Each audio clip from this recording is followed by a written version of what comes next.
चीनी tennis star पेंग Shuai गायब। फिर दुनिया पूछने लगी कि वह कहाँ है, और चीनी कम्युनिस्ट पार्टी के लिए यह एक बड़ी समस्या पैदा कर रहा है।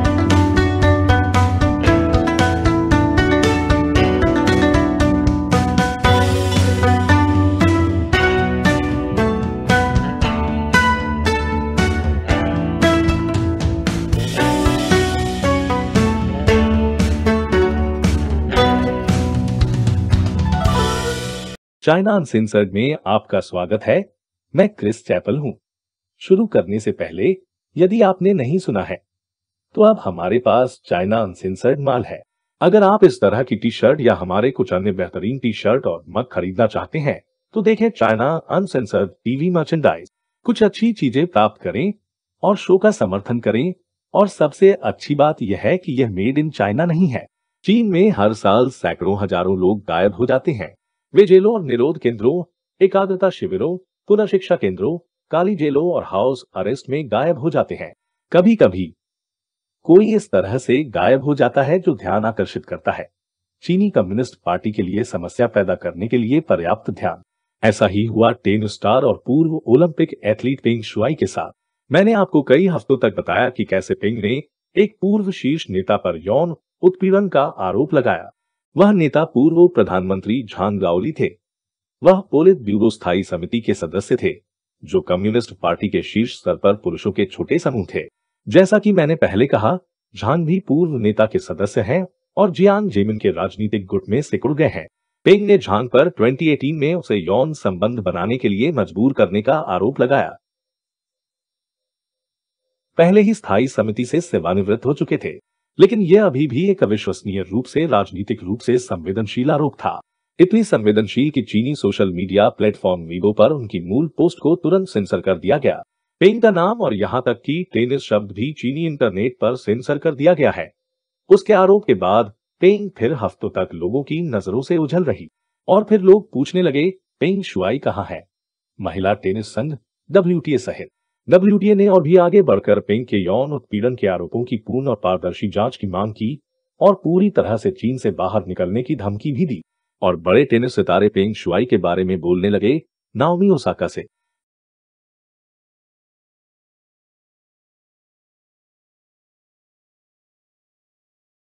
सेरेना विलियम्स, रोजर फेडरर और राफेल नडाल।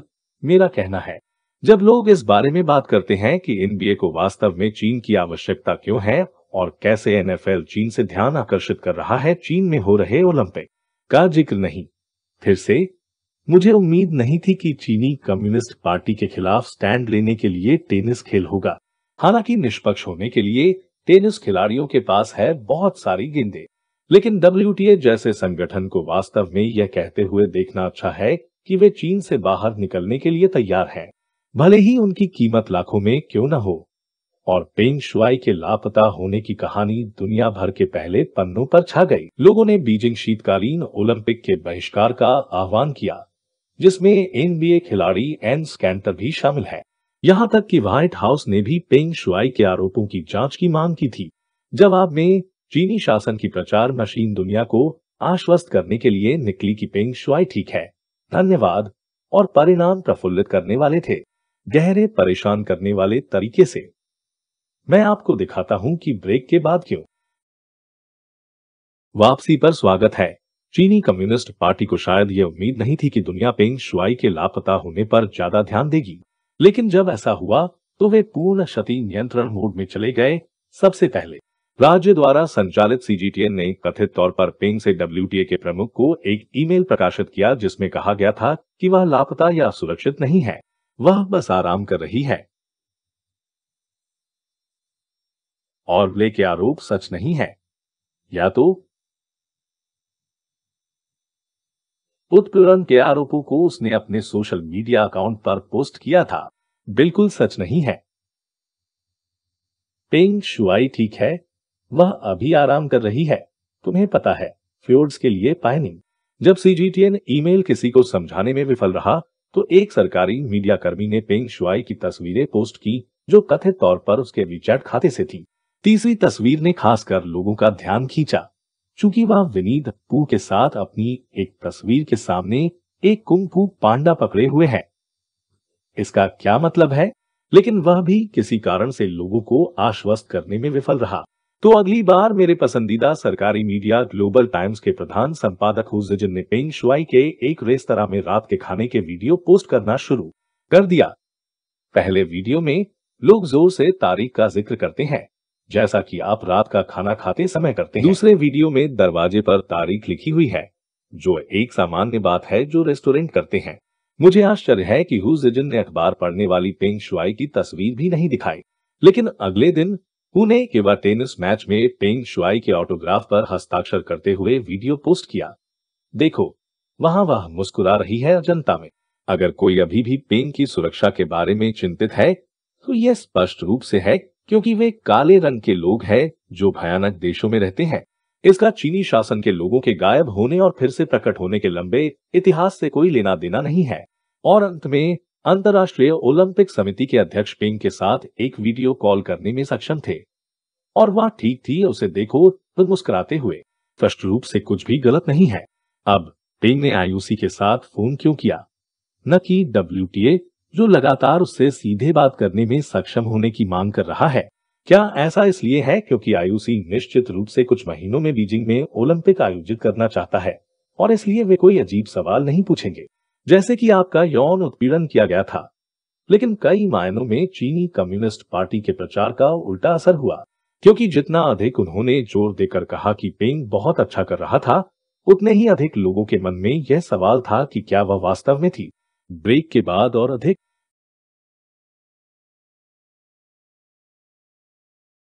वापसी पर स्वागत है।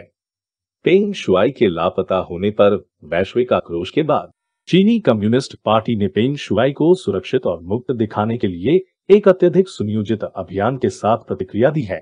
यह पहली बार नहीं है जब उन्होंने ऐसा कुछ किया है। एक परिचित पैटर्न है। चीनी शासन के पास हाई प्रोफाइल असंतुष्टों को चुप कराने और असंवैधानिक असत्य मिटाने का एक लंबा इतिहास है। फिर उत्पीड़ितों को वीडियो पर आरोपों को दोहराने, अपराधों को स्वीकार करने या जनता को यह बताने के लिए मजबूर करना कि वे सुरक्षित और अच्छी तरह से हैं। पेंग के दबाव में फिर से प्रकट होने से पता चलता है कि चीनी कम्युनिस्ट पार्टी ने उसे नियंत्रण में रखा है। जैसा कि चीनी में कहा जाता है, वह अनुपालन कर रही है। यह जानने का कोई तरीका नहीं है कि पेंग शुआई वास्तव में सुरक्षित और स्वस्थ है या नहीं। इस तरह सिस्टम स्थापित किया गया है। अगर पेंग ने चीन छोड़ दिया तो भी कम्युनिस्ट पार्टी उसके दोस्तों और रिश्तेदारों को उसे चुप कराने की धमकी दे सकती थी।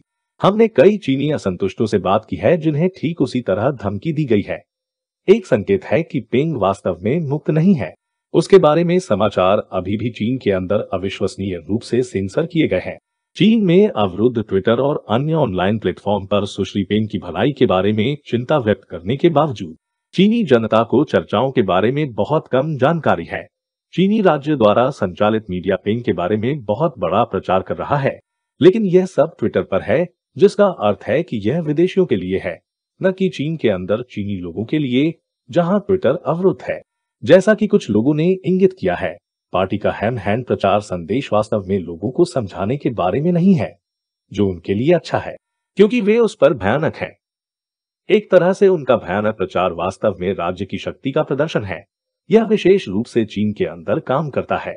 चीनी लोग जानते हैं कि पार्टी उन्हें सच नहीं बता रही है, लेकिन वे कुछ भी कहने से डरते हैं। दुर्भाग्य से कम्युनिस्ट पार्टी के लिए यह चीन के बाहर भी काम नहीं करती है, जहां लोग चीनी शासन से पूरी तरह से भयभीत नहीं हुए हैं, लेकिन वे इस पर काम कर रहे हैं। पेंग शुआई हाल ही में गायब होने और फिर से प्रकट होने वाला एकमात्र हाई प्रोफाइल नहीं है। पिछले साल चीनी अरबपति जैक मा सरकारी विनियमन की आलोचना करते हुए भाषण देने के बाद 3 महीने के लिए गायब हो गए थे। गर्मियों में चीनी अभिनेत्री झाओ वेई को चीनी इंटरनेट से हटा दिया गया था और वह मुश्किल से ही देखी गई है, लेकिन ये सभी वे लोग हैं जिनकी गुमशुदगी विश्व मंच पर देखी गई। जैसा कि मैंने पहले कहा, चीन में हर साल सैकड़ों हजारों लोग गायब हो जाते हैं। पेंग शुआई उनसे ज्यादा भाग्यशाली है। हालांकि झांग गाओली के खिलाफ उसके यौन उत्पीड़न के आरोप की शायद कभी जांच नहीं की जाएगी, जब तक चीनी नेता शी जिनपिंग को किसी और कारण से झांग से छुटकारा पाने की जरूरत नहीं है। लेकिन पेंग शायद इस तथ्य से कैद होने से सुरक्षित हैं कि बाकी दुनिया इस बात पर ध्यान दे रही है कि क्या वह ठीक है। चीन में ज्यादातर लोगों के पास ऐसा कुछ नहीं है। उनके प्रचार अभियान के उलटफेर के बाद चीनी कम्युनिस्ट पार्टी अब कथा को बदलने पर ध्यान केंद्रित कर रही है। वे पेंग के मूल यौन उत्पीड़न के आरोप की अवहेलना कर रहे हैं और इसके बजाय इसे विदेशी सरकारों के बारे में दुर्भावनापूर्ण तरीके से प्रचारित कर रहे हैं। गरीब रक्षाहीन चीन पर हमला करने के लिए पेंग शुआई का इस्तेमाल करते हुए उन सभी मतलबी विदेशी देशों को देखें। आइए हम सभी याद रखें कि यहाँ असली शिकार कौन है? लोग। और अब मेरे लिए एक ऐसे प्रशंसक के प्रश्न का उत्तर देने का समय है जो क्राउड फंडिंग वेबसाइट पेट्रो या सदस्यता समुदाय लुकल्स पर चीन बिना सेंसर का समर्थन करता है। टिमुका वेनेबल्स पूछते हैं, मेरा सवाल यह है कि क्या आपको लगता है कि पीछे मुड़कर देखने पर सीसीपी को हांगकांग के साथ अखरोट के दृष्टिकोण को तोड़ने के लिए अपने स्लेजहैमर पर पछतावा होगा? क्योंकि इसका अंत मतलब है कि लोग उन्हें देख सकते हैं कि वे वास्तव में क्या है। उन्हें न रखें शब्द, अंतर्राष्ट्रीय संधियों का सम्मान न करें जो उन्होंने स्वयं प्रस्तावित किया था, और वे ताइवान के लिए एक व्यवहार्य विकल्प के रूप में एक देश दो प्रणालियों को बेचने की कोशिश नहीं कर सकते हैं। बढ़िया सवाल तिमुका। आपने चीनी कम्युनिस्ट पार्टी के स्लेजहैमर दृष्टिकोण के परिणामों के बारे में जो कहा वह बिल्कुल सही है। उनके हांगकांग के इलाज ने कई लोगों की आंखें खोल दी हैं और इसने दुनिया भर की सरकारों को कम्युनिस्ट पार्टी के सामने खड़े होने के लिए प्रेरित किया है। और जैसा कि शेली, मैट और मुझे पता चला कि जब हमने जनवरी 2020 में राष्ट्रपति चुनाव को कवर करने के लिए ताइवान की यात्रा की, तो हांगकांग में जो हुआ उससे निश्चित रूप से प्रभावित हुआ कि लोगों ने कैसे मतदान किया। तो चीनी कम्युनिस्ट पार्टी ने हांगकांग पर नियंत्रण हासिल कर लिया, लेकिन यह कई मायनों में उल्टा हुआ। तो क्या उन्हें इसका पछतावा है?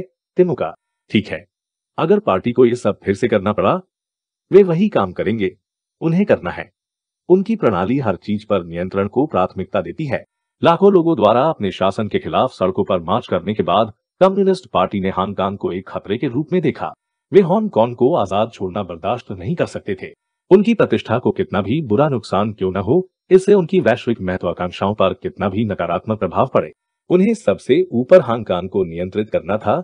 एक तरह से ये उसी के समान है जिसके बारे में हम बात कर रहे हैं कि वे लोगों को कैसे गायब करते हैं। क्या उनके लिए ये बेहतर नहीं होगा कि वे पेंग शुआई को नियंत्रित करना बंद कर दें, बजाय इसके कि वह पूरी तरह से ठीक है? इस हैम फेड प्रोपेगेंडा को दोगुना कर दें। लेकिन यही एकमात्र तरीका है जिससे पार्टी इसे संभाल सकती है। चीनी कम्युनिस्ट पार्टी कभी पीछे नहीं हट सकती।